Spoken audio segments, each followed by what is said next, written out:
Welcome, everybody, to episode number 343 of the OMG Hour. We are your ordinarily meritorious generals, and of course, I am Sean Evans, otherwise known as Zion Tane. And I am Tico, Mr. Second Place. And hopefully we get a show tonight. My computer has been... We are not recording this live this week because the last couple of weeks, I don't know, I've got like network issues on my... I think it might be either my network cable or my Ethernet port on the computer, but every now and again it just loses connection. It says no Ethernet cable present or something, and then it reconnects 5 seconds later. Well, I think the important thing to note here is it's not my fault. It is not Tico's fault this time. So, for once, hopefully we get through the show. We've got lots of television to talk about because it is the fall season and lots of things are starting, and there's been a lot of great announcements coming up. But first, let's dive into gaming. And before we get into actual games, I still consider my cubing gaming because it's fun. It's puzzles, you know. But not only do I have, of course, a 2x2, a 3x3, and a 4x4 that I talked about a while back, I now have what's called a Megaminx by my favorite company, GAN. This is the GAN Megaminx, and the Megaminx is a dodecahedron. It is a 12-sided object. So 12 colors. Shape is the word you're looking for. It is, but it is an object, Tico. You're an object. I am. Go ahead, say it. Say it. I dare you. Your mom's an object. How dare you. So I've started. I've already solved it once. I've mixed it up again. I'm in the process of solving it again. I'm having a lot of fun with this. You know, now that I know how to do a 3x3, and I can do a 3x3 in about a minute.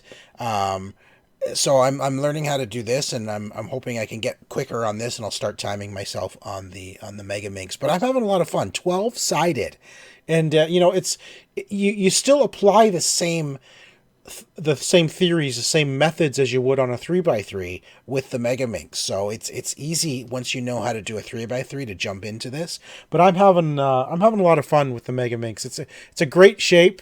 It's a lot smaller than I was expecting it to be, but it's fun. I'm having a lot. It looks about the same size as the squares. It's about the same I guess, size as the 4x4. It's not hugely bigger than that. But I'm you know what? I am really enjoying this world of speed cubes. It's always fascinated me, and now that I finally learned how to do it 2 months ago, now it's just like, how fast can I get? It's learning all the different algorithms to get faster and faster. You know, well, while I can solve a 3x3 in about a minute, I think my best is a minute 11 seconds. There are algorithms I can learn to actually make that faster, because right now there's a certain point when I'm doing the yellow side where I do the same algorithm, but I may have to repeat it like 3, maybe 4 times to get the yellow where I need it. But there is an algorithm based on the orientation of the top layer that you could do one algorithm to achieve the same result. But there's multiple of those algorithms, and it's knowing which one to use based on its orientation. And that's what makes it a fun hobby. If it was just Absolutely. like, okay, I learned how to do this, and now I can do it every single time super easily and super quick, then, you know, what's the point? I know what the point is, but it's less. But you're right. It's the learning. I'm still learning, and that's what I'm really enjoying about it. Is okay. I can do it. I can solve it. But I need to learn more to make it better and faster. And I'm really enjoying that process. And I also don't care how long it takes me to do it. I'm just enjoying the process. So that's, I'm actually really, I'm surprised at how much I'm enjoying this world of speed cubing. It's so much fun. Tico, you finished a game this week. Why don't you tell us a bit about that? So I have completed. I haven't finished the game by any means because they put so much extra fun stuff in there. But I have finished the campaign for Gears 5. Excellent. That's awesome. Which I'll be honest with you, I'm glad I finished it, but I'm a little disappointed in how it ended. It sort of ends very abruptly. You're coming up on, you hit like Act 4, Chapter 2 or something like that, and then all of a sudden you're done. And it's like, what? I was expecting there to be more game. Oh, And really? and it's a weird sensation. It's like Lord of the Rings, the first Lord of the Rings at the end of the movie. Fellowship of the Ring, yep. Is that what it was called? Yeah, the first one. I'm not familiar with pop culture. I'm not really sure. Oh, okay. But I mean, you're coming up to the end of the movie. It's like, okay, it's been 3+ hours. Like we're coming up on the end, and it doesn't feel like they're going to get enough of this sort of finished off to be able to tell me what, like to satisfactorily end this. And this is what happened with Gears. You get to the end of that, it's like, okay, great. I know there's now going to be Gears 6 based off of the ending. Because it didn't actually end. Because it didn't actually end. There's still a ton of stuff to do. And it's like, okay, literally the story doesn't end? The story ends, but there is clearly more story to tell. So a piece of the story has ended. A piece of the story. Like it is a chapter. It is obviously the next set piece in the thing. And that's what happened at the end of Lord of the Rings, which would have been great if the next movie was available the following week. But knowing okay, great, now I got to wait 2 years. Well, this is Gears. This is Gears. So this is like 5 years. I don't know. Yeah, I mean, I hopefully they're going to be ready in a year or two for the next piece. But like that's the thing. Like the story has started, and it sort of wet your whistle a little bit, so to speak. Maybe chapter 5 will be DLC. Maybe it could be. Probably not. All their DLC is multiplayer maps. That's true. That's true. Or Terminator. Man, that's yeah. Everything is Terminator right now. Those guys are like, hey, what can we put our guy into? Right. We got a new movie coming out. We need some cross promotion. Yeah. Can he go in your game? How about your game? Yours? Yeah. You want Terminator? You got Terminator. You want Terminator? Yeah. You got Terminator. What game? Everything. I got something more recently that also had Terminator in it, and I can't remember what it was. It's weird. Oh man, I'm wondering if Ghost Recon will have a Terminator skin. Kitty Powers matchmaker. Terminator edition. Terminator. I'll be honest with you. There's Bus nobody Simulator. in the world that wouldn't want that. Bus Simulator. Terminator edition.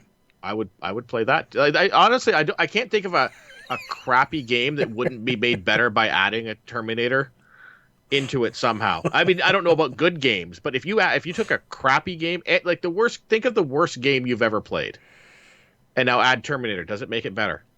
Oh yeah, because Terminator would just that what was that stealth game with the goblin that I hated? Here's a funny thing. One of the worst games I ever played is actually the Terminator Salvation game on the 360. Would it be made better with Terminator? Maybe actually. Okay. How about the Lost game? Would that be made better with Terminator? How could that would be absolutely made better. Superman Returns. E.T. Oh, Too Human. Oh, I like Too Human. Come on. I enjoyed that game. No. All right, let's move on.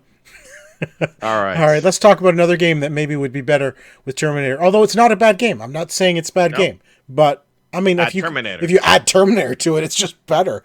Anyway, no, I've been playing a game this week called The Sojourn. And I received a review code for this from the publisher. And Sojourn is a very calming puzzle game, and it's a very beautiful, very simplistic look. I love this sort of what's the word I'm looking for? Non-textured look to things. Very plain. You can tell it's rock, because little jagged edges, but there's no texture. I love this no texture look to games these days. Firewatch sort of the look to it. Yeah, exactly. It's like Firewatch. It's like No Man's Sky even. Yeah. But it is just a puzzle game where you use darkness and light. You basically go into this portal. And you are now in the darkness, but it only lasts a certain length of time, and only while you're moving does it actually decrease.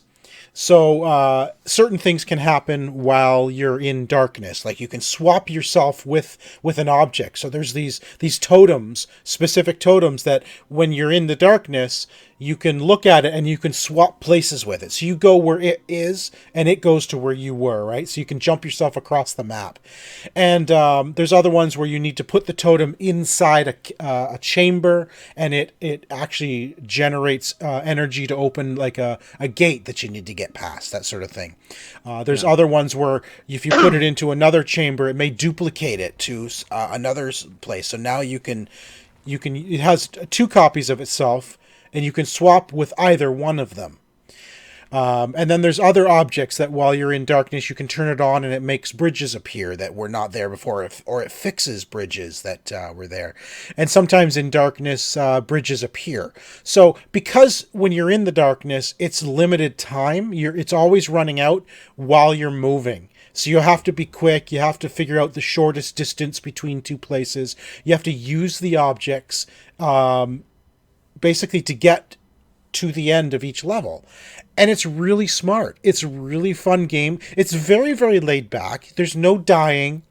It's trying to tell this story about life. And I'm not really piecing together exactly what the story is.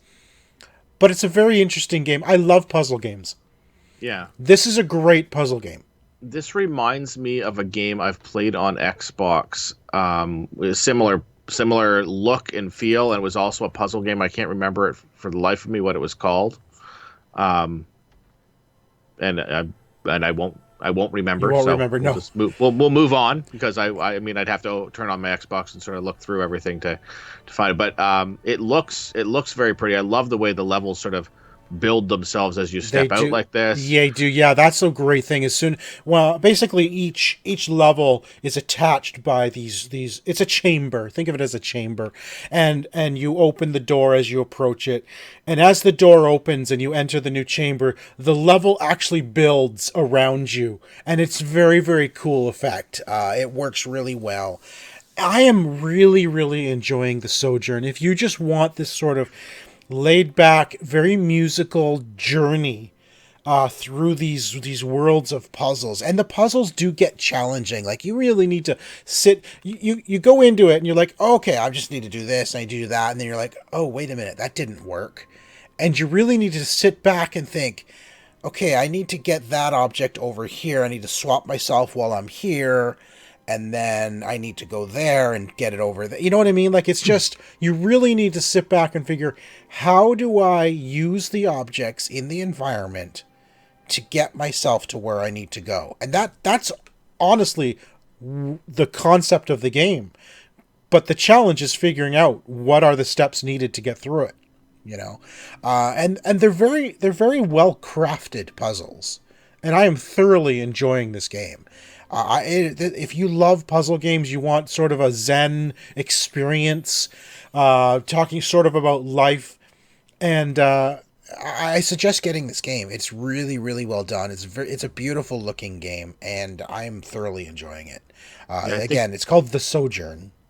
Yeah, I believe it's about. I think it's in the $20 Canadian price range. Yeah, it's not an expensive proposition, and it is so well done. It really is. It's a beautiful game to view. It's a beautiful game to play. And it's challenging. The puzzles definitely get challenging. You know, later on in the game, for those of you watching on YouTube, the videos, the puzzles I'm showing now are from very early in the game, because I didn't want to give away any solutions. I didn't think it would be fair to those who want to pick it up. But later on, you enter this like big, huge library, for example, and it's just beautiful. Like reflections in the marble floor, and it's just, everything about it is gorgeous. Then you've got these different doors around the library, and you go through each door. It takes you to another area, another puzzle, and you need to solve that puzzle and collect an artifact. And even to collect the artifact, you need to figure out how to get to it. You know, even after you solve the room, it then there's more puzzle. There's more puzzle, because there's now an artifact like over there. And like, okay, well, now how do I get over there to get the artifact? You know, and then you go back into the main library, and there's like, I think of the library, in this particular case, there's like 4 different rooms, and you need to solve all 4 rooms before moving into the next area. So yeah, it's beautiful. Again, The Sojourn, if you love puzzle games, you love sort of laid back, just mind, thinking how to solve puzzles, beautiful music to go along with it. Definitely check it out. It's really well done. Very cool. So that's pretty much the only game I played this week. Like I said, I spent some time with that, and it's just it's a soothing puzzle game. You know what I mean? How like puzzle games, for example, like Portal. Portal isn't soothing. Yeah. Portal is like almost like an action puzzle game. You know what I'm saying? Yeah, like it gives you that anxiety as you go, like this sort of feeling of pressure, like I've got to do this quickly. Right. Yeah. Whereas the Sojourn is, I could call it a Zen puzzle game, because the visuals, the music, and just the nature of the puzzles, it's very, very soothing. Yeah. Moving on. Yes. So, of course, last week, I think we talked about Apple Plus games, or whatever what do they call it? Apple Arcade? Apple Arcade, yes. Well, and of course, we as Samsung users were like, well... Means nothing to us. Whatever. But I think it was the next day after we recorded. It was like I think 5 minutes after we recorded. Right? They're like, oh, well, let's put this news By the way, Google Play Store is going to launch an Apple Arcade competitor and calls it Google Play Pass. Listen, what is it with game things being called a pass and movie and television things now suddenly being called something or other plus? What is it with the word plus and pass that they need to use? Anyway, Google Play Store is going to be offering a Google Play Pass, very similar to Apple Arcade, where you pay. Yeah. It's $4.99. My phone just responded to me saying Google. Oh, shut up, Google. You can't talk to your phones. Yeah, it's $4.99 American, I believe it is, a month for the Google Play Pass. If you sign up early or whatever it is, you can get it for the first year for $1.99 a month. A month. So $24 for the year. I mean, heck, if it comes out for $24 for the first year here in Canada, I'm buying it. I don't. Yeah, come on. That's good, and I mean you get all your games ad free. Yes. Yeah, it's a good value on that. Like that's what you have to do if you want people to buy these things is make it so it's such a ridiculous good deal that even if you're not interested, you're just going to take advantage of it. $25 a year. Yeah. I mean, it's the same as EA Access for $35 a year. Of course, I'm going to give you $35 a year to play a bunch of games. I may not get to it all the time, but I'm not complaining about $35 a year to play and sample games without actually buying them. And like I've said before, many games I'll play for the 10-hour demo, and I've had my fill of that game. You know. I'm happy to give you $35 for that. Well, even the 10% off with EA Access, the 10% off your retail releases, if you buy them, which you don't. You just wait till, like, honestly, and I agree with you, Tico. What is the point of buying an EA game when it's going to be in the vault within the year? Yeah, it depends on the game, and you can get a sense, and that's the sense I had with Anthem, is that because of the nature of that game needing users in order for them to be successful. Yeah, exactly. They had no choice. If it didn't sell ridiculously well and get everybody bought in on it, they needed to put it in there because they need to keep people in the game. Otherwise, it dies super early. Yeah. Anyway, Google Play Pass is coming. It's going to be in the U.S. To start. So it's not coming to Canada yet. When it does come to Canada, if it is $2 a month for the first year, I will definitely check it out, because there's some fun games in the Google Play that I hope they kind of become part of Pass, because I'd love to try them. But they're games that I don't want to pay $5-6 for and then not really enjoy it, So I think having something like Google Play Pass would be a fantastic way to play some of these more the paid games. Sure, there's a lot of free to play games out there, but to have the opportunity to play some of the paid games if they're part of Pass, I'm happy to pay $25 a year. Yeah, and you can share that with your family. which is another Do I great have to, though? option. Do I have to You share it don't with my have family? to, but you Okay. can. But I don't have to. You don't have to. Okay, good. Perfect. One thing I'm going to talk about really briefly. I want you to check it out. But next week we're going to have more detail for this. This week I discovered. Do you remember how ARcast? Do you remember a company called ARcast a while back? It was augmented reality, augmented reality headset that you could play games and stuff on. Well, they went out of business. They went under. But the creator of that, she went on and created Tilt 5 AR gaming. And look up Tilt 5. It is AR glasses. It is a playmat that you put on your tabletop. And the glasses actually project for you a 3-dimensional game board and a play area on your table. And anyone who has the glasses can see that game area. So imagine a 3-dimensional game board on your table, and you have what they call a wand that can control, like a game master. If you're playing Dungeons and Dragons, for example, he can place monsters on the board, and you see it all in full animation, 3D, and you can battle the games like an actual tabletop game, but in full 3D animation and everything, and it looks very, very cool. We're going to have the CEO on the show next week. We're going to be talking to her, Jerry Ellsworth. We're going to be talking to her about Tilt 5 gaming. So tune in next week to learn more about what this is. It's very, very cool. They're on Kickstarter now. It's not cheap. I will tell you that. It's, I think, $300 US. Or is it Canadian? 300 Canadian, I think, actually, for the system and one pair of glasses. Well, if you have no friends, that works. Works great. But here's the fun thing about this. And again, we'll get more into it next week. You don't have to be local to play this.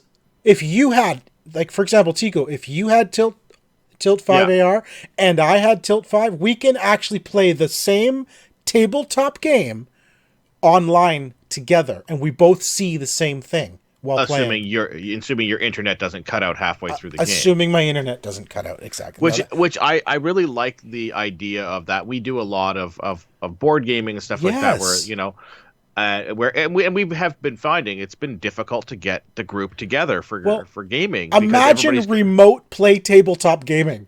Yeah, like we could say, hey guys, you wanna play some Monopoly, and then everybody throws on their glasses, right? And they sit down, and you can have that gaming experience with, like, I mean, I it's great to be, but it is hard at times to get 5 or 6 people together, in order to do that. And I think that this is a really neat idea of something that can sort of, it's great. I cannot augment wait. that. I'm looking forward to speaking with Jerry.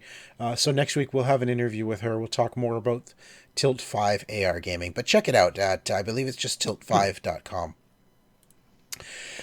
We have a new game we want to play this week. We're going to try out. Right. We are calling it, you're going to love this, it's Tico's idea. So if you don't love it, it was Tico's idea. How can you not love it? And we're calling it Brain Cage.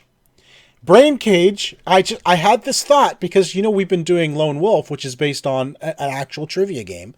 Yeah. Well, do you remember the old game, Mind Trap? Get it? Mind Trap, Brain Cage. It was Tico's idea. Anyway, I've had Mind Trap since 1991. This is the original Mind Trap game from 1991. Yeah. I bought this at the Ontario Science Centre, Tico. I remember buying this. It is a trivia game. And sorry, I keep cutting you off. I have the new version of that. Mind Trap 2. No, Mind Trap 1, but it is like the updated 2019 version of it, the 20th anniversary version. Yeah. I heard that came out. So basically the idea here is it is a trivia game. It is, a lot of them are like murder mysteries type thing. What's neat about it is we can play together because the answer is on the back of the card. So I can read it out and we can both, I figure let's just have fun with it, Tico. Let's both talk about it, see if we can come up with a solution. As an example, here's one. This is just an example. I know the answer, so Sid Shady is a very popular character in Mind Trap. I remember that from from 20 years ago, 30 years ago almost. Sid Shady asked his wife to accompany him to a war movie being featured that night. During a scene when grenades were exploding and guns were firing, Shady decided the time was right. He pulled out a gun and shot his wife. He then took her out of the theater without anyone trying to stop him. Why not?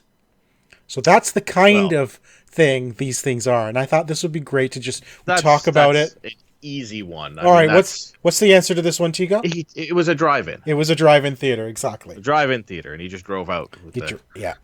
So I've got some here that I've never actually looked at. I think these were special edition ones. I'm not going to look at the answer on the back. These are like larger cards, and I got them as a promotion from somewhere, and they've been sitting in my box forever, and I've never looked at them. So let's start with one of them. This one right here. All right. The picture on the front here, I'm trying not to look at the answer here. So it actually signed by a character named Luigi. So how perfect for a gaming podcast. Oh, perfect. The picture says, Professor, only had one light bulb. Installed it in the wine cellar. Be back Monday to screw in the rest of the bulbs. Signed, Luigi. So, all right. So the text is, Professor Quantum had purchased an old Scottish castle that was in desperate need of repair. One of his first priorities was to have the tunnel leading to the wine cellar wired. Luigi, the electrician, had just finished the basement wiring, but had failed to label which of the 3 switches belonged to the wine cellar. Quantum had a small flashlight that would enable him to find the wine room. However, he didn't like the thought of returning for an after-dinner port armed with only a small light. Knowing he would be back, Quantum wanted to be certain he could correctly label which switch belonged to the wine room with only one trip. How could he manage? He wants to make one trip and know for certain which switch was for the wine cellar. All right. So there's 3 switches. Yeah. Obviously, the switch is at the top of the stairs, and he can't see if it turned on the wine cellar because it's down through a tunnel. Right. So he wants to be able to turn on one of the lights, and when he gets to the wine cellar, he'll know for certain if it was the right one, and there are 3 to choose from. So... Oh, right. Well, so if he wants to be able to know for certain, he'd flip one of them on. Right, and then he'd use a flashlight to go down. But if it's... And that would tell if it was wrong, so then there'd be a 50-50 chance on the remaining. So he's still not certain. What if he flipped on 2 of them? Yeah, but he only wants to do one flip. Exactly, that's what But I'm thinking if he does 2, and it's not on, he knows which one it is for sure. But if it is on, again, he still has 2 to choose from. Right? Yeah. So we're still at a 50-50 We're still at a 50-50 chance. We've eliminated one. So how can he make one trip and know for certain which one? Oh, man. That's not easy, is it? No, way to pick a hard one to start off with, Sean. Right? What about the softball question? Like we're supposed to start off so everybody thinks we're smart. I did. You answered it. It was the drive-in theater. Oh. Okay, well then I'm smart so far because I figured out one. He failed to label which of the 3 switches belonged to the wine cellar. Okay, so he had a flashlight that enables him to find the wine room. Did he label the other 2? No, he failed to label... Okay, what is it? Read Luigi's note one more time. Only had one light bulb. Installed it in the wine cellar. He only had... there are no lights in the hallway. Right. So he could flip the switches, and if nothing turned on the hallway, he can test all 3. No, wait. No, that still doesn't work. No. He still doesn't know. Because there's nothing in the hallway. Right.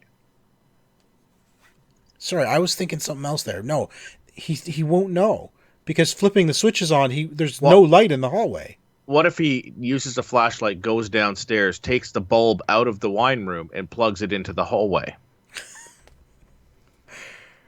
and then does that whole testing thing? That's not a bad. What if he did? What if he did what I suggested? You flip up 2 of them. Yeah. You go down, and if the wine room is not on, he knows which one it is for sure. If it is on, take the light bulb and test the other 2 circuits to see which other one is on. But then he doesn't know which one. Well, then he could take the bulb and put it in the first hallway. Yeah. And then I don't know. I don't know. This is confusing. All right. Let's look at the answer. I'm going to go with the butler did it. All right. Professor Quantum flipped on the first switch and waited a couple of minutes. He then shut the first switch off, flipped on the second switch, and proceeded to go to the wine cellar. Once there, if the light was on, Quantum would obviously know that the second switch was the correct one. If it was still dark, Quantum would feel the light bulb to see if it was warm. If so, the first switch was correct. If the bulb was both cold and dark, the correct switch has to be the third one. Nicely done, Professor Quantum. That's why you're a professor and we're just podcasters. Yes. I mean, we could be professors as well. Well, that was definitely a brain cage. My brain was in a cage there. Yes, I like your logo you created based off of my random silliness. Thank you. All right, let's move on to television and movies. But first, we must check the current state of Spider-Man. Is Spider-Man in the MCU? Let's check the website, Tico. Ready? I am. Yes! Yay! He's back! I am oh my quite gosh! Pleased that this has happened. Wow! This is clearly based off of our pestering from this being on, us talking about this every week. They finally said, okay, listen, those guys are not going to stop until we put them back, so they've done it. So amazing. I'm happy. Amazing. Sony and Marvel have struck a deal allowing Spider-Man back into the MCU for a third cooperative MCU Spider-Man movie. Yes. Plus, Spider-Man is currently slated to appear in one other MCU film. Marvel film, MCU film. Yeah. He will also be in the Spider-Verse, which is separate from the MCU. Now, here's the amazing thing I love about this. Is Kevin Feige said something about Spider-Man being the only superhero that now has the ability to cross universes. And that got me thinking, did Marvel, and because they're going to allow Spider-Man in MCU, and Spider-Man's going to be part of Sony's Spider-Verse, which is also cool, so Spider-Man and Venom together. Yeah. I wonder if there's been some agreement that the Spider-Verse will have sort of a finite semi-connection to the MCU. Because that would be super cool. Yeah, there'll be that thread connecting them at some point. I think that they're going the extra movie in the MCU that Spider-Man will be a part of will be the Doctor Strange multiverse movie, which will tie that. In the Multiverse of Madness. Yeah, and I think that will tie the Spider-Verse together with the MCU, and with the Spider-Verse being one of those multiverses. Yeah, I'm thinking that is how they're going to work that. I know that there is obviously a Venom 2 movie in the works. A Morbius movie is part of the Spider-Verse. Right. Yeah. There's Black Cat and Silver Sable, and they just did announce as well a Madame Web. Right, Madam Web. Yep. I don't know if it's a movie or a series that's being done. I think they might have I'm not sure if it's a movie, but I think maybe they're casting a Madam Web to be in one of the movies. I don't think it's going to be a Madam Web movie.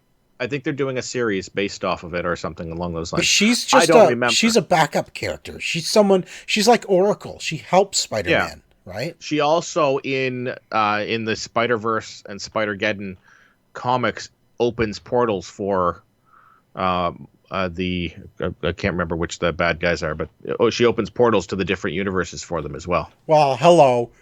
You've got Doctor Strange. You've got Madam Web.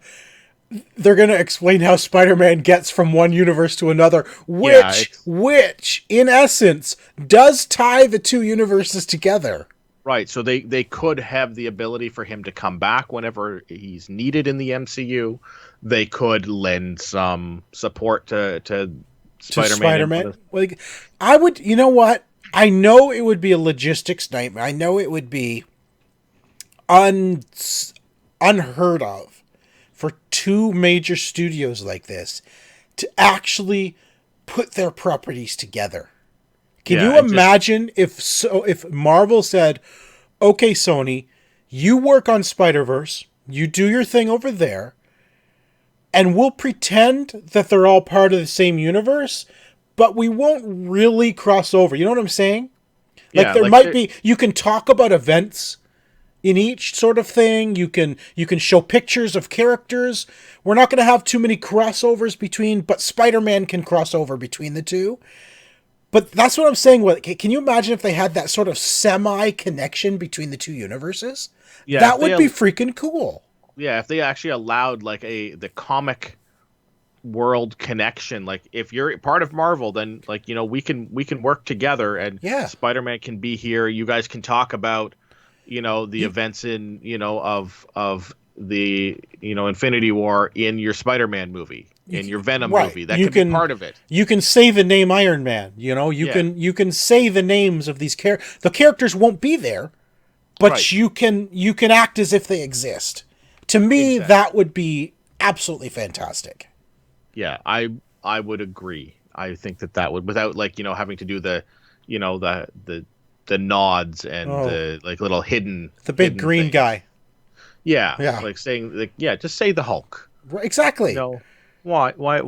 That's the biggest thing that the Netflix shows, which were supposed to be part of the MCU, always did. They always sidestepped the name. They talked about the Star Spangled Guy instead of just saying Captain America.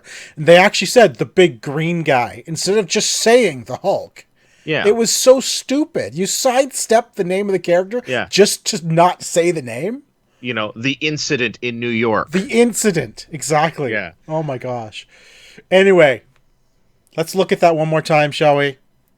He's back. Spider-Man is back in the MCU. New contract, new agreement between Marvel and Sony. Marvel will get 25% of the take this time. And they will also give a chunk of change to produce it. Yeah. So, oh my gosh, that's amazing. It's all we wanted. Like Spider-Man has become like the backbone going forward. You know, they can transfer that backbone to a new character as they go, but right now they were setting him up to be the backbone of the Avengers. Well, as they sort of, Spider-Man was they were using him as like Tony's gone. Right. And now, you know, Peter is sort of the new scientist, exactly. With all the tech, you know. Anyway, that's absolutely fantastic. New TV shows have started. I guess many of them. Let me talk about a couple of movies first that I went and saw. Right. I had a great movie weekend last weekend. It was my eldest daughter, Aria. It was her 22nd birthday. And I took her to a movie, her choice, and we went and saw It Chapter 2. Really well done. Really enjoyed it. I had never seen the original miniseries, Stephen King's It. So I had seen It Chapter 1. I didn't find it super scary. I didn't find the second one super... Like, it's not a scary film, per se. You know, I don't find it frightening. Yeah, it's creepy. And my wife is still scared of Tim Curry because of his portrayal as Pennywise from the miniseries. Well, Bill Skarsgård does... It's Bill, right? Skarsgård? It's Skarsgård. I can't remember which of the Skarsgård. I think it is Bill. But man, as Pennywise, it's just, he's so good. He's so good in this. But yeah, I enjoyed it. Aria really enjoyed it. She screamed a couple of times right in the theater, which was great. I'd like to watch it again, I think back to back, because I was trying to remember. The thing is with Chapter 2 is 27 years later, so they're all grown up, and I'm like, which one's which now? With this? But they do a good job. They don't do it immediately, but they do a good job reminding you which child is the adult, is which adult. You know, they do, Yeah. because the children are still in it in like some flashback scenes. So you, by the end, you're like, okay, now I know who's who now, kind of thing. Yeah. Right? So really well done, and very exciting. I know I talked about it last year. Dorothy and I were really into Downton Abbey. We watched the whole 6 seasons. The Downton Abbey movie is in theaters now. We went the day out. It opened on Friday. We went on Sunday night, and Tico, as fans of the show, it was absolutely fantastic. It was. I have never ever seen an episode of. I don't even think I've watched a commercial for Downton Abbey. I knew nothing about Downton Abbey for years. I'm going to be honest. For years, I thought when people talked about Downton Abbey, I thought it was some soap opera. Honestly, I thought it was. I still assume it is. It is really, really. Dorothy and I fell in love with this show when we started watching. I love the setting, you know, and just it's so fascinating. But the movie is absolutely wonderful. As fans of the show, it is the perfect movie to end cap the show. But I feel like they've still left it so there could be another one, right? There's a couple of loose ends that could very easily be made into another movie that I think fans would love to see happen. But they got their 6 seasons and a movie. 6 seasons and a movie. You can't go on past that. It's fantastic, though. I loved it. We are actually tempted, believe it or not, and this is huge for Dorothy. This never happens. We're actually tempted to go see it again. We loved it that much. Wow. In theaters again. In theaters. And Dorothy would actually go see it again. In fact, that's how good it was. The only movie she's ever seen twice in the theater because it was so good is Endgame. She'll go see Downton Abbey again, too. She loved it so much. Wow. So, Endgame, Downton Abbey. They're on the same tier for her, huh? There you go.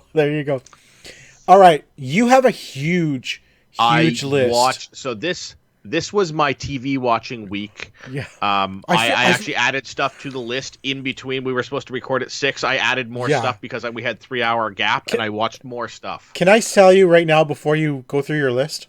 Yeah. And you're not going to talk about every show here, but you know what this reminds me of? This reminds me of our days on Primetime. Well, this is about half the list. Your Primetime lists were like this big or longer. Yeah. Yeah. Well, I watched a lot of TV this week. All right, go through your list. All right. And I believe two of the things you watched, I also watched. I watched something you didn't. So, all right. So I'll hold the two that we watched together until the end, so we can chat about those.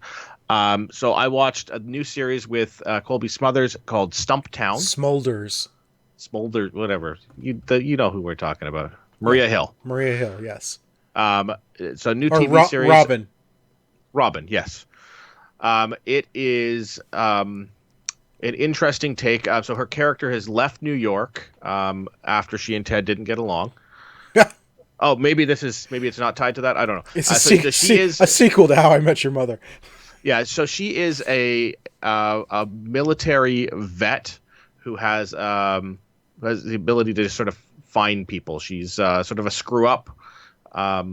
It's an interesting show. It's sort of a detective. She's a PI. Yeah, she's a PI. It's like a detective show. It's an interesting take on the damaged PI sort of thing, like a Riggs. Yeah. She's a PI lethal weapon. Yeah, like she's got this junky car that doesn't work great, it's just like it's very down our luck, but she's got gambling issues, she's got Is it comedy or is it more actual PI drama? It's closer to what Lethal Weapon is, sort of that comedic, slightly comedic take on that. It is more of a drama, but it has that sort of comedic tone, undertone to it. Dorothy may enjoy it. Like she has she looks after her brother who's handicapped. Well, not handicapped, that's not the right word, but he's mentally challenged. So she's just taking care of her brother. The guy from New Girl, Nick, I never is in it as one New of her. Girl. Oh, Well, then you wouldn't know who he is. Anyways, I enjoyed the first episode. Be interesting to see where that one goes. American Horror Story. I actually watched the new episode of 1984. Plus, I went back and I watched seasons 8 and season 9. Oh my gosh, 7 and 8 last week. Are you serious? You binge watched both of them? I binge watched two full seasons of that to make sure I was caught up. That's crazy. I started a new show called The Righteous Gemstones. This has Adam Devine, Danny McBride, and John Goodman as evangelical preachers. Okay. It's a dark comedy. I watched a couple episodes of that. Was fun. The show Barry. I don't know if you've heard of Barry. I have heard of Barry. In fact, he's the actor. Bill Hader. Bill Hader is in It Chapter 2. Yes, he is. Yeah. So I watched the entire first season of Barry, which was really good. He's a hitman who wants to become an actor, and that's great. Okay. It is, and it's a serious toned thing with some comedic undertones. Again, really fun. And then what else did I watch? New shows. A new one called Perfect Harmony. You're not going to talk about FBI? You're talking the new stuff. New shows. New Gotcha. stuffers. So Perfect Harmony is Bradley Whitford and Anna Camp. Okay. It's like a Glee Club type thing. It's like a church choir. Oh, it's a comedy. Yeah. And he's his wife has passed away. Bradley Whitford's wife has passed away. He's a former music coach or music teacher. And his wife has passed away, and he's about to end it all, kill himself. And he hears this horrible music coming from this church, and he goes in and starts giving them crap for singing so badly. And it is a choir, like a church choir, and he ends up agreeing to coach them to beat this rival church. Okay. In a singing competition, so it's a little bit of a Glee thing going on there. Yeah, they actually make fun of Glee in the episode as well. Another new show called Evil. Oh, I want to see this. So this is Mike Coulter, is that right? Luke Cage. Yes. Yeah, he's in this, and I've seen the previews for it where he's a priest. He's not I don't necessarily know if he's a priest, but he works for the Vatican. Okay. It's sort of a supernatural, like they're fighting evil things so he works for the Vatican, and it is his job to investigate demons and and miracles and stuff like that. So like whenever there's something that's considered a miracle or somebody says that they were possessed or anything like that, or there's possessions, the Vatican would send somebody out to investigate these things. Okay. So that is his job. And it starts off where there's a guy who has murdered a bunch of people, serial killer, and he says that he is possessed by the devil. And so he is there to do that. And there's a woman who is a psychoanalyst. Okay. And so they end up teaming up because she's trying to get a read on this guy. They end up teaming up to sort of figure out that this guy was faking it. But there are tones in this thing that show that there is some supernatural elements to it as well. So it reminded me of sort of a cross between X-Files and Supernatural, with a little bit of Law and Order thrown in there. Oh, really? Okay. Like it's sort of got more of that serious tone. Like they're trying to figure out, like, okay, like, and you're left wondering, is this a supernatural thing or not? So this is a little more serious than Supernatural. Yeah, because Supernatural, for all intents and purposes, sort of tongue in cheek stuff, yes. Right? So this is more like they're trying to be a little more serious with this. Yeah, you're not left thinking, is this 100%? Like you're left with like, okay, this could be demons at some point, and they may get to that, or this could be. Are they dealing with almost like real life things that have happened or have been reported on? So this is all. No, I'm not saying it's based on a real thing, but are they dealing with stuff that we have actually heard of before, and they leave the audience with you make up your own decision whether or not it's real. Do you know what I'm saying? They give you some supernatural elements, but then they sort of half explain it away. Okay. Sort of thing where you can be left like, okay, yeah, that explains how that could happen, but it could have still been. So it isn't inspired by real events that have been reported on. Okay. No. Two others that I did watch, but I haven't added them in there. One of them, I can't remember the name of it. Sunnyside, which is Cal Penn's new comedy. Okay. He plays a former disgraced city councilman who's trying to help out a bunch of immigrants who are trying to get citizenship. You've got like 30 seconds to get through the rest of your list. Okay. Bluff City Law. It's another new one. Listen, it's your fault for making me wait 3 hours. I watched a ton of stuff. Bluff City Law is a new legal drama with what's the guy's name? Leia's dad. Bail Organa. Jimmy Smits.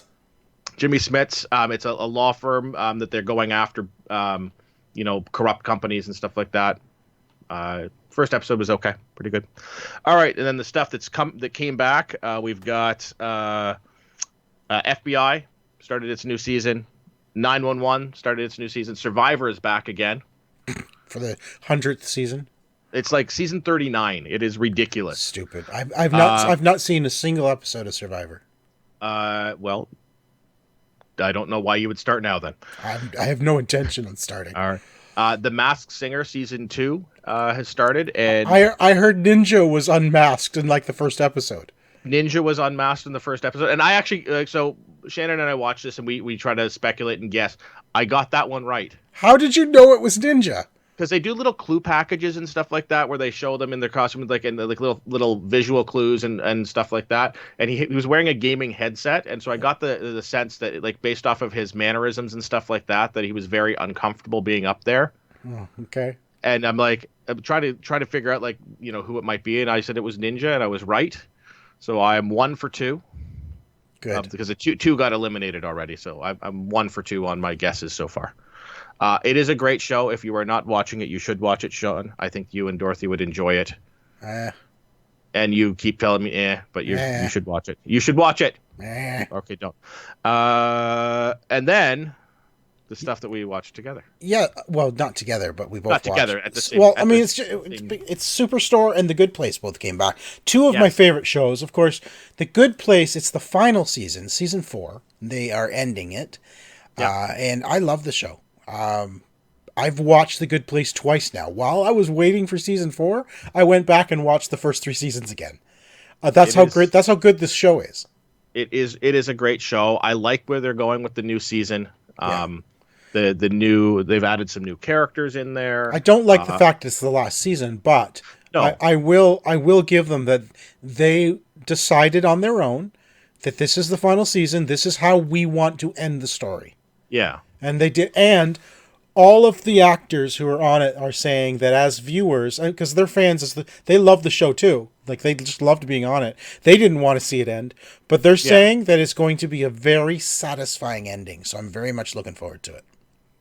Yeah, I enjoyed the first episode quite a bit. I like that. I like that every season is a new sort of fun story. I love that every season has its own new theme.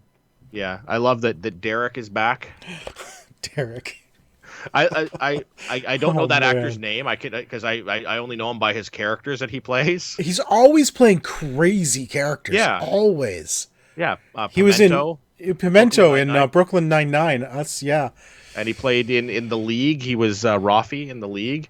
He's always playing that similar type nutty character. But I absolutely love his work. He's fun. All right, we've got to really step it up here. And Superstore returned. I was not overly thrilled. Well, I got a fly flying around. I wasn't overly thrilled with the first episode of Superstore. But, no, it felt like after the sort of cliffhanger ending of last season that it was a letdown. It just felt like it's business as usual sort of thing, and I didn't. And Mateo is behind bars because he's been captured by ICE. Yeah, I don't know. Yeah, I didn't feel like there was any. It really just felt like they sort of just moved on. Here's my problem with it. They're taking Mateo's story, which is they're taking that ice story, and it's way too serious for a show like Superstore. Yeah. That's the problem. It's too juxtaposed between comedy and almost drama. Like that's not. I don't know. It's too heavy a subject to throw into such a lighthearted comedy such as Superstore.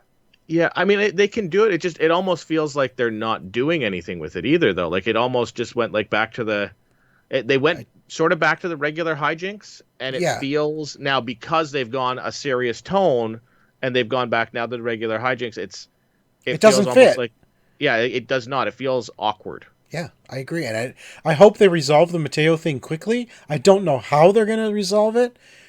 I don't know. I don't know. Anyway, that is it. I watched Criminal United Kingdom on Netflix.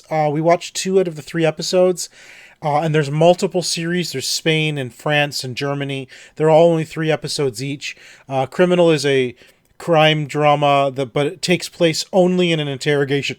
Only in an interrogation room. We watched 2 episodes. Not fans. It really isn't gripping in any way. No. I don't think we'll watch any more.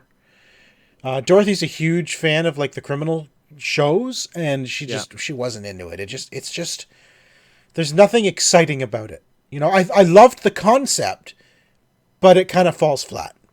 Okay. So that's too bad. Anyway, we've got a few things I want to talk about. We've only got a few minutes left. So, Supernatural, which is coming back for its 15th and final season, which again, this is like, wow, we got The Good Place and Supernatural ending, 2 of my favorite shows.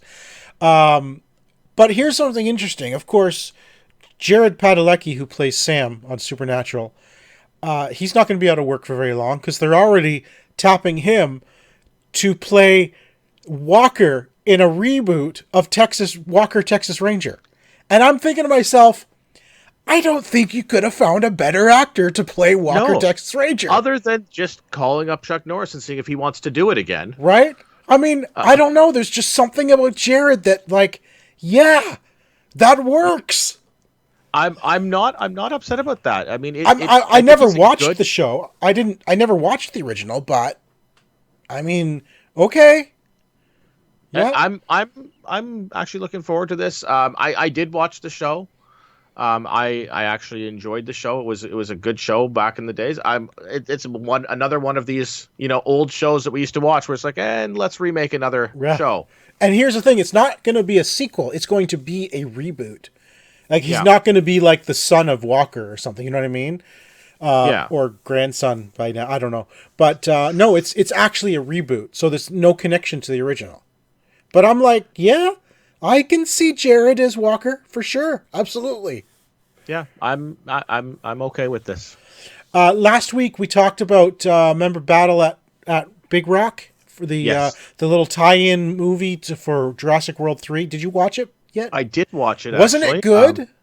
It was. I was actually very impressed with that. That is for a little mini movie. It told a good story as to. I do wonder why so many people were out camping in a world that they know is now infested by dinosaurs. Like if I go down to the beach and say, hey, there's a lot of sharks out there, guess what? I don't go in the water. Right. If I'm going camping and they say, hey, there's a lot of bears in this forest, I'm not getting out of my car. I'm not be like, hey, let's set up a couple of tents where there could be like T-Rexes around and stuff like that. Like this is not like, I don't know how the park rangers are going. Like, yeah, that's okay. It's safe to go. Like, that these things are in the area. You don't let people just camp there. But anyway, it seemed very. Come on, come on. You're talking logistics about a world with dinosaurs. Okay, don't try to put logic in here. But anyway, Jurassic World 3. This is exciting. It's going to actually reunite Laura Dern, Sam Neill, and Jeff Goldblum for the first time since the first Jurassic Park. Of course, they were the stars of the original Jurassic Park, all 3 of them. Not since the first one have all 3 of them been back together. They've all been back individually, but never together. So Jurassic World 3 is going to reunite the original Jurassic Park crew. And I hope they still have is it Emma No.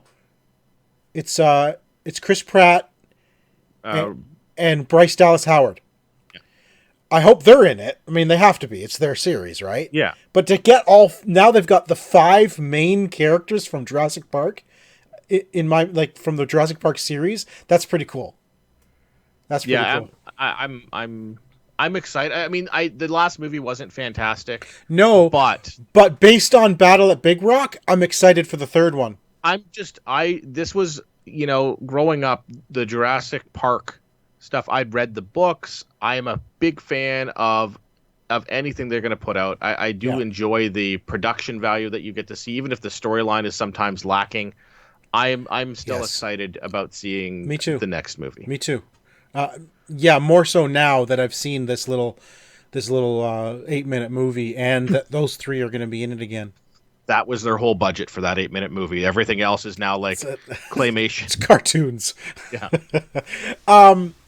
So we know that Arrow is ending this season, but apparently they're talking about Kate McNamara's Mia Smoak, who is the future daughter of Felicity and Oliver, that took place in 2046. They're talking about her getting her own spin-off with the Black Canaries. Yes. Yeah, actually called the Black Canaries, I think. And I'm not sure how I feel about this, because that's 2046. So that means they can't be part of crossovers. Right? The fun thing about the CW shows, the Arrowverse, is that they're all taking place at the same time. So how do you create a new show that takes place 30 years from now? Well, number one, there's time travel. Only with the Legends. Right. But they're not going to show up all the time to have these crossovers. And Barry can. Yeah, I think, I don't know, man. I don't know how I feel about creating a new show that takes place 30 years in the future. Or, what happens if the events... Well, maybe the events of Crisis bring her back to present time. Because if they're bringing together all of the warriors to battle, maybe she, instead of going back to 2046 where everything's all messed up, she decides like, hey, I'm going to come back to now to prevent the stuff from 2046 from happening. Now I'm okay with. All right, so now we've just fixed the problem. No, but I seriously wonder if that's what they're planning. It could be. Because if the 2 Canaries are also going to be in it, they're not going to want to put the old makeup on every week. Right?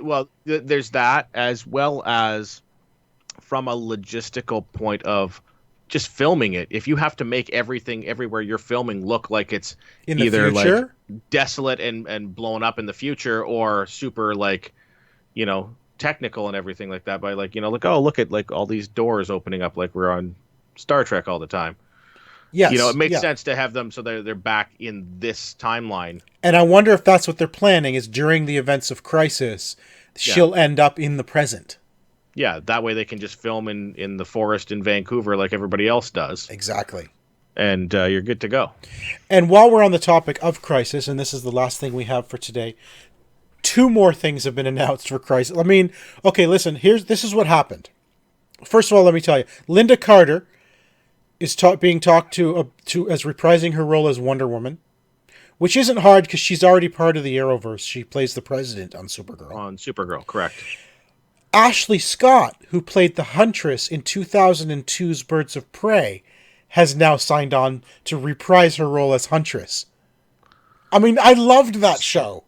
So how are we going to get everybody in 5 episodes? Like, at this point, it's just going to be like 5 straight episodes of the camera panning across all the cameos. Well, if you think about what this is a 3.5-hour movie. It's 5 episodes of 40 minutes each. 42 minutes each, right? That's a 3.5-hour film. Yeah. And look what they did with Endgame. But here's what I'm thinking happened. Marvel did Endgame. They're like, this is the most superheroes ever assembled on the big screen, on in any entertainment product. And Greg Berlanti was like, hold my beer. And he's like, I want that, and I want that, and I want... Just bring them all in. Who do we have access to? Who's not being used for something else? Bring them in. I mean, seriously, this is shaping up to be an Endgame style mini movie. Like, Yeah. it's not even a mini movie. It's 3.5 hours, man.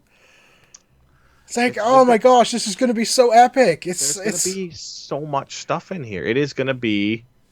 I'm looking forward to this when this happens. It's going to be 5 hours. Yeah, 3.5 hours. 3.5 hours. 5 hours. I mean, sure, It's 5 episodes.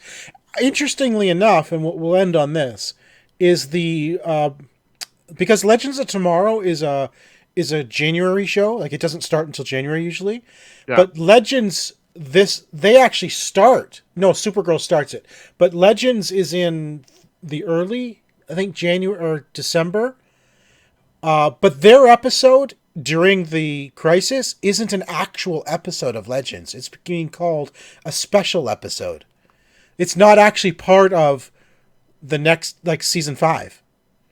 Right? So it's sort of like it's like a season, it's like an episode 0 for season 5, which is interesting. Because all the rest will be in the middle of a season.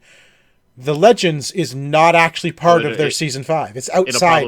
It'll be season 5, episode 0. Episode 0, exactly. Which I find interesting. Because it's happening before their season actually starts. Yeah. But makes you wonder how many of them will actually be in it. Well, I mean, do they have room for anybody? Like, it's going to be none of them. Like, the ship will fly by once. Like, that'll be... That's the legend. There goes the Legends. No, I mean... Season 5, episode 0. Listen, they're going to do something, because this is going to be the last time that Sarah and Ray get to see Oliver. Because they both started on Arrow. So this is going to be sort of like the last hurrah for all of the original Arrow characters. Right, so it'll definitely be... I mean, we already know Brandon Routh is Kingdom Come Superman, and he looks great, by the way. We've seen pictures of him. But anyway, that is... I mean, Crisis, we've talked about it a lot, and they keep announcing more and more. You brought up a good point a while back. Are they going to get the Titans in here now? And I'm thinking, maybe they should throw Robin in there somehow, or Nightwing, or whoever. Like, he hasn't even named himself Nightwing yet, but... can you imagine if the new Dick Grayson showed up? Just man, yeah, just pops in there. I mean, that's the thing, is they can go after, like, go get all of the Batman. Yeah, well, they've got several Batmans, right? What are we missing? They've got Wonder Woman. Yeah. What about Dean Cain? We mentioned that. Why don't they have Dean Cain yet? And then what's her name, who played Lois on his Superman? I can't remember her name. Erica Durance? No. On Lois and Clark. Terry Hatcher. I'm surprised they haven't got those two. Yeah. But anyway, we're well over our time. And that is it for episode number 343. Tico, why don't you take us out? All right. You can follow me on Twitter at Mr. Second Place. Like, subscribe, and comment. Not at my Twitter, because that's weird. But on the show, you do that. And then these are out of order. That's why we should say check us out on YouTube at youtube.com/OMGNexus. And then like, subscribe, and comment on that. Well, otherwise, they're going to be liking and subscribing on me, which you can do as well. I was testing your quick thinking. Then I clearly failed at the same time. I, of course, am Ziantane. That is XIANTAYNE. And you can follow the show on Twitter at the OMG Hour. Don't forget that you can donate to my extra life at bit.ly/extra-Sean. I have, so far, people, I've got games to give away. Gears 5. I have Ghost Recon Breakpoint.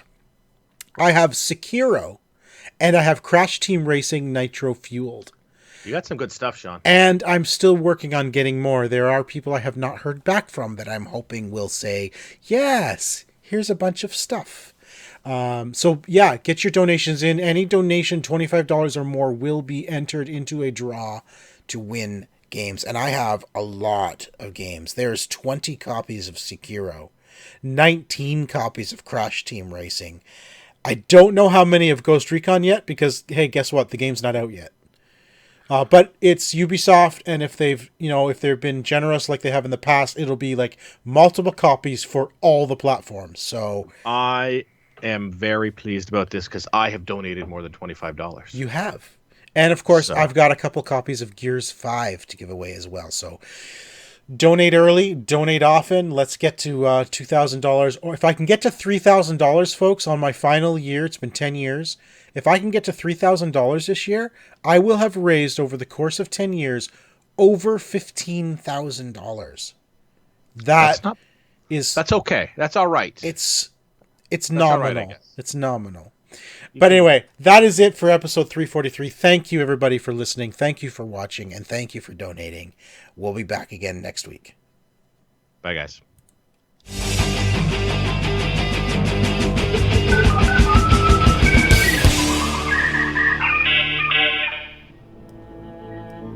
This has been an OMGNexus.com production.